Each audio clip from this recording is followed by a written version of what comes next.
Advocate Feroz Ansari صاحب بھرتی کے لیے ہم لوگ ہیں،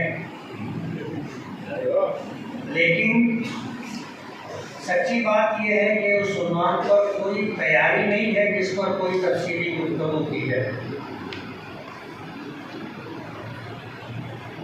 یکساں سول کوڈ اس ملک کے لیے فطری ہے، غیر فطری ہے۔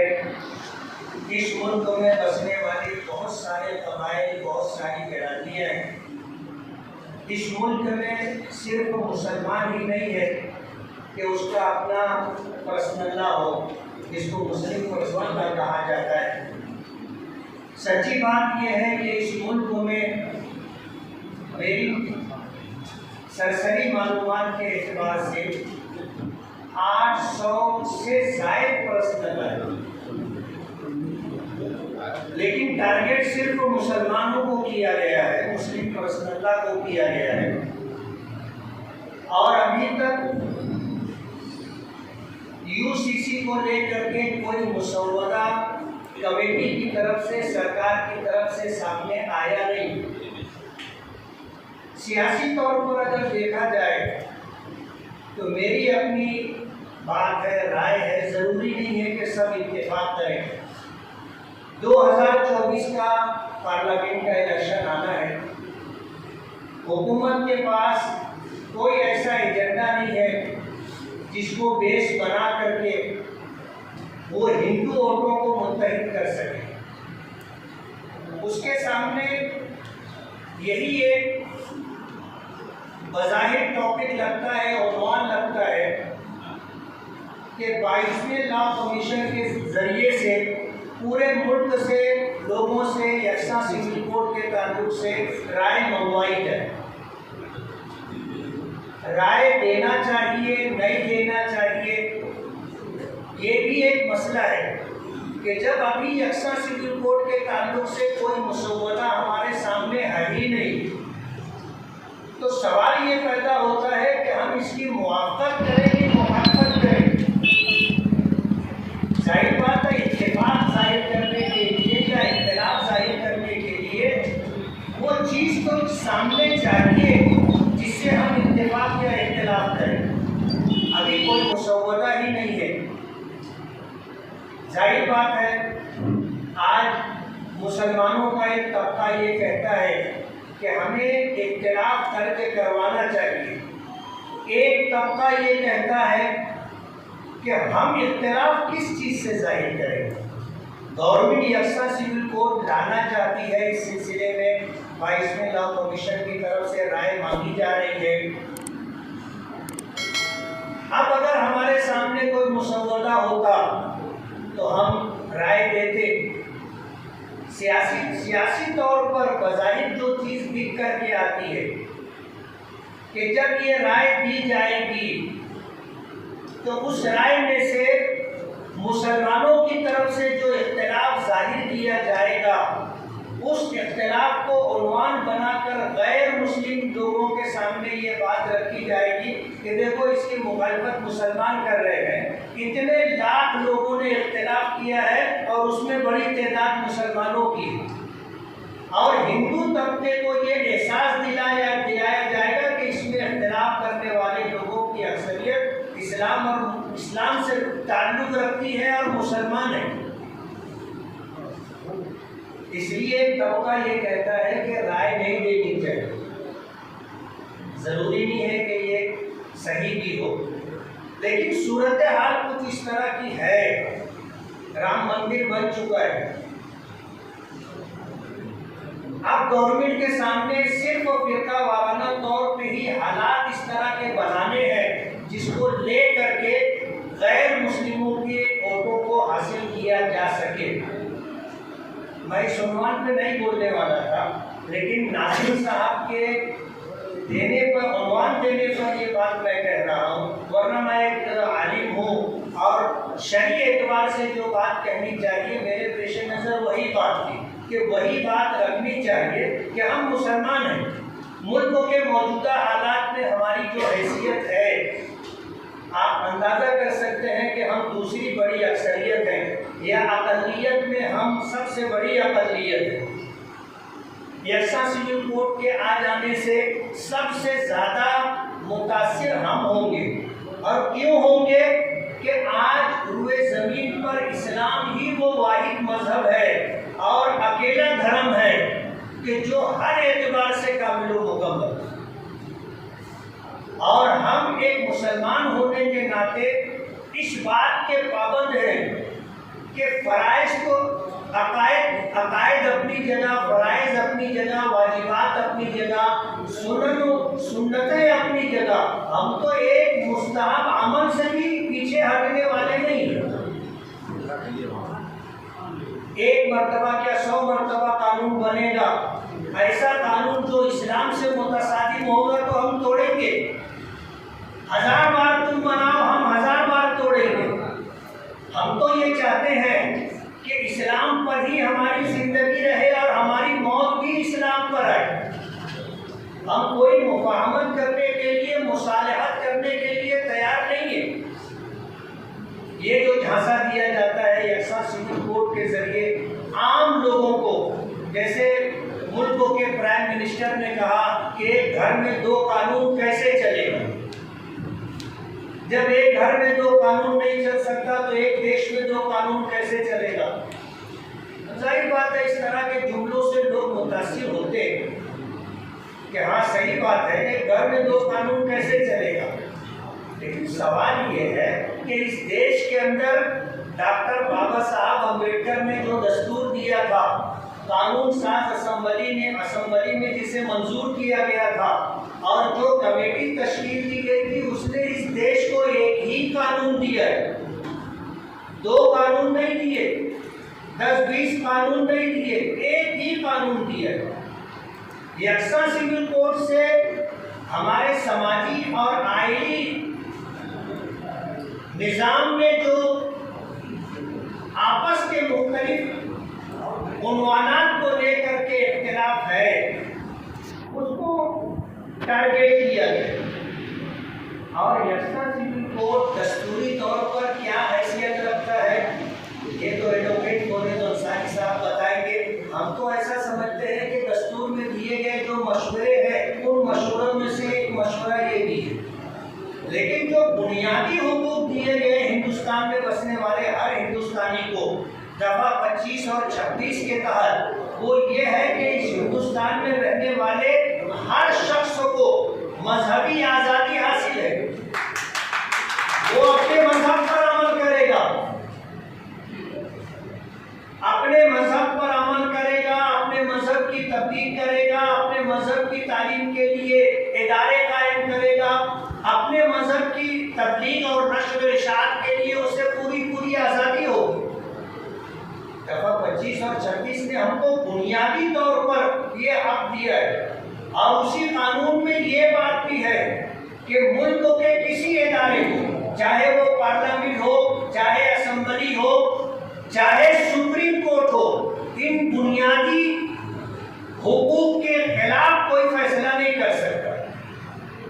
یہ بھی دستور کا ایک حصہ ہے۔ اور ایک قدم آگے بڑھ کر کے میں یہ کہوں کہ آج جو لوگ چاہتے ہیں کہ یکساں سول کوڈ لا کر کے ملک میں انتشار پیدا کریں اور اپنے سیاسی مفادات کو حاصل کریں، تو ان کو بھی یہ بات معلوم ہے کہ RSS کے دوسرے سرسنچالک گرو گولوالکر نے یہ بات کہی تھی کہ یکساں سول کوڈ بھارت کے لیے غیر فکری ہے، اور بھارت میں بسنے والی جتنی برادریاں ہیں، جتنے قبائل ہیں، ان کے جو سماجی طور پر ان کے یہاں جو رسوم و رواجات ہیں، ان تنوعات کے خلاف ہے۔ جب RSS کے سرسنچالک کا یہ بولنا ہے تو آپ اندازہ کر سکتے ہو کہ اس میں کتنی جان ہونا کچھ بھی نہیں ہے۔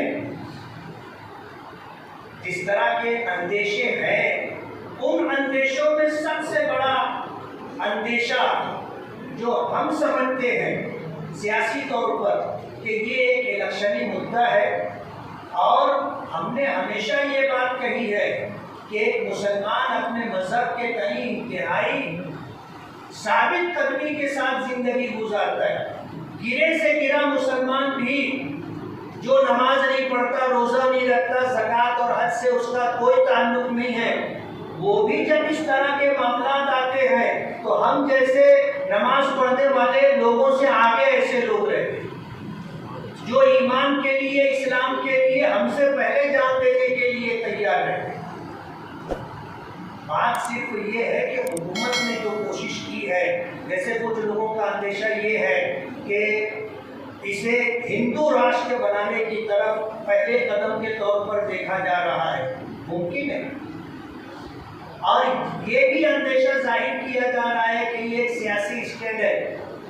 ممکن ہے، لیکن ہندوستان میں جتنے قبائل، جتنی برادریاں بستی ہیں، ان کے ہر ایک کے اپنے رسوم و رواجات ہیں، اور کوئی ان میں سے ایک چیز کو بھی چھوڑنے کے لیے تیار نہیں ہوگا. آپ اطمینان رکھیے. مدعا اصل یہ ہے، اسے آج کی اس پروگرام کو، آج کے اس جو ہے مجلس کا ہو یا جلسہ کا ہو، عنوان دیا گیا یکساں سول کوڈ. شدت نہیں، حکمت کی ضرورت ہے. میں بھی اس بات سے 100% اتفاق کرتا ہوں. ہمیں روڈ پر اتر کر کے اور جذبات میں آ کر کے ایسا کوئی قدم اٹھانا جس سے آج کے برسر اقتدار طبقے سے تعلق کرنے والے سیاسی طور پر فائدہ اٹھا لیں اور 2024 کے الیکشن میں وہ پھر سے چن کر کے آ جائیں، ہمیں ایسا موقع انہیں نہیں دینا چاہیے. میں یہ چاہتا ہوں کہ ہمارا اپنا جو مذہب ہے، آج پوری دنیا میں کسی کے پاس ایسا کامل و مکمل مذہب نہیں ہے. آپ کو حیرت ہوگی کہ پوچھنے والوں نے کبھی مسلمانوں کے کسی عمل کو دیکھ کر کے پوچھا تھا کہ کیا تمہارا مذہب تم کو پیشاب کرنے کا طریقہ بھی سکھاتا ہے، پاخانہ کرنے کا طریقہ بھی سکھاتا ہے، ہم بستری کرنے کا طریقہ بھی سکھاتا ہے؟ دنیا کے کسی مذہب میں یہ بات نہیں ملے گی. حضرت ابو ایوب انصاری رضی اللہ تعالیٰ عنہ ایک مقام پر گئے، قضائے حاجت کے لیے گئے اور واپس آ گئے. کسی نے کہا کیا بات ہے؟ کہا کہ اگر میں اپنی ضرورت کے لیے بیٹھتا ہوں تو میرا رخ قبلے کی طرف ہوگا، اور ہمارے نبی نے فرمایا کہ جب پیشاب پاخانہ کرنا ہو تو قبلے کی طرف منہ بھی نہیں ہونا چاہیے، قبلے کی طرف پیٹھ بھی نہیں ہونا چاہیے. آپ اندازہ کرو، دنیا کا کون مذہب یہ بات بتائے گا؟ ہمیں تو تھوکنے کے تعلق سے بھی تعلیم دی گئی ہے کہ کہاں تھوکنا چاہیے، کہاں نہیں تھوکنا چاہیے.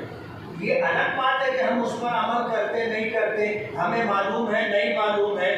بات اصل میں یہ ہے کہ یہ لڑائی یکساں سول کوڈ کے نفاذ کے تعلق سے آج جو صورتحال ہے، اس لڑائی میں مسلمانوں کو صف اول میں نہیں رہنا چاہیے. یہ میری رائے ہے،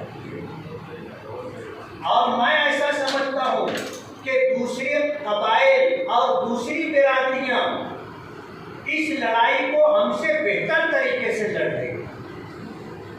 اگر 2016 میں سپریم کورٹ میں دلت سماج کے لوگ جاتے ہیں تو آپ اندازہ کرو کہ ان کا پہلے سے وہ بیدار ہے، پہلے سے بیدار ہے.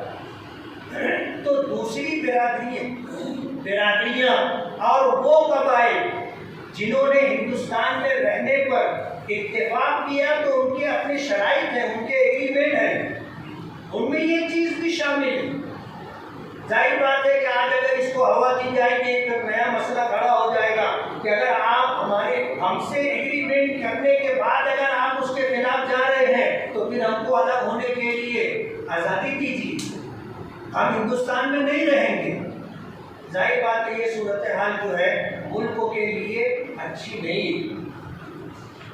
کیا ہونا ہے، کیسے ہونا ہے، یہ تو ملکوں کے اکابرین، علماء اور قانونی طور پر جو ماہرین ہیں وہ طے کریں. آج کی اس مجلس میں میں ایسا سمجھتا ہوں کہ ہمیں حکمت عملی اختیار کرتے ہوئے اس پر آگے چلنا چاہیے، اور ہم اپنے مذہب پر مضبوطی کے ساتھ قائم رہیں، اور جہاں رائے دینے کی بات ہے آپ اپنا اختلاف درج کروائیے، اور اسی کے صحیح کل ایسا نہ ہو کہ مسلمانوں کی طرف سے اختلاف نہیں گیا، یہ مان لیا جائے کہ بھائی مسلمانوں کو اتفاق ہے۔ حضرت مولانا سید ارشد مدنی صاحب صدر جمعیت علماء ہند کسی مقام پر کسی پنڈت سے ملنے گئے تھے، اس تعلق سے بات چلی کہ انہوں نے یکساں سول کوڈ سے اتفاق کیا ہے تو ان کو اختلاف ظاہر کرنا پڑا۔ مجلس منتظمہ کا اجلاس بمبئی میں ہوا تھا اور یکساں سول کوڈ کے تعلق سے تجویز پیش کرنے کے لیے مجھے ذمہ داری دی گئی۔ میں نے اس پس منظر میں یہ بات کہی تھی کہ جمعیت علماء ہی نہیں، پورے ملک کا مسلمان یکساں سول کوڈ کے مخالف، اور اس ملک کے دستور نے ہر شہری کو اپنے مذہبی طور پر آزادی دی ہے۔ سیکولرزم کا مطلب ہی یہی ہے کہ اس ملک میں جو حکومت ہوگی وہ غیر مذہبی حکومت ہوگی، حکومت کا اپنا کوئی مذہب نہیں ہوگا۔ سیکولرزم کا مطلب ہی یہی ہے۔ تو ہم تو کیا ہے، قانونی طور پر بھی اس بات کو مانتے ہیں کہ اس ملک میں یکساں سول کوڈ نہیں آ سکتا۔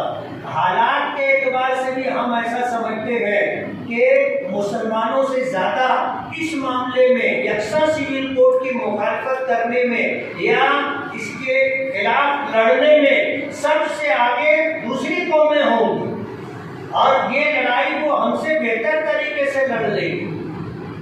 اس لیے مسلمانوں کو جذباتی نہ ہوتے ہوئے حکمت عملی اختیار کرنا چاہیے۔ شرعی اعتبار سے کیا ہے حکم ہمیں پتہ ہے، قانونی طور پر کیا صورتحال ہے بہت تفصیل سے مفتی حسنین محفوظ رحمانی صاحب نے تحریری طور پر اپنی بات رکھی۔ میں یہ کہنا چاہتا ہوں کہ آج کی اس مجلس کے اندر آل انڈیا مومن کانفرنس کے صدر آئے ہیں، اور وہ اس مجلس کے اصل مقرر ہیں، وہ اپنی بات رکھیں گے، اور آنے والے دنوں میں ملک میں کیا صورتحال بنتی ہے اور ہمارے اکابرین کیا راستہ اختیار کرتے ہیں، ہمیں انتظار کرنا چاہیے اور اپنے اکابرین کے فیصلوں سے اتفاق کرتے ہوئے اس کے پیچھے چلنے کی کوشش کرنا چاہیے۔ آج کی اس مجلس کے اندر مجھے کہنے کا موقع دیا گیا، آج میرے کچھ غریب رشتے دار کے یہاں شادی، ظاہر بات ہے غریب رشتے داروں کے اگر آدمی نہ جائے تو ان کو کچھ اور احساس ہوتا ہے، الگ طریقے سے وہ فیل کرتے ہیں۔ اس وقت شرکت کے لیے مجھے دعوت دی گئی تو میں نے اسی وقت جو ہے سینڈی چھڑا لی، اور میں نے یہ کہہ دیا تھا کہ میں مجلس میں شریک رہوں گا، اپنی بات بھی رکھوں گا، اور بات مکمل ہونے کے بعد رخصتی کی اجازت بھی چاہوں گا۔ مجلس کے صدر سے میری یہ گزارش ہے کہ مجھے اجازت دے دیں تو میں کیا کر کے اس پروگرام میں شریک ہو جاؤں۔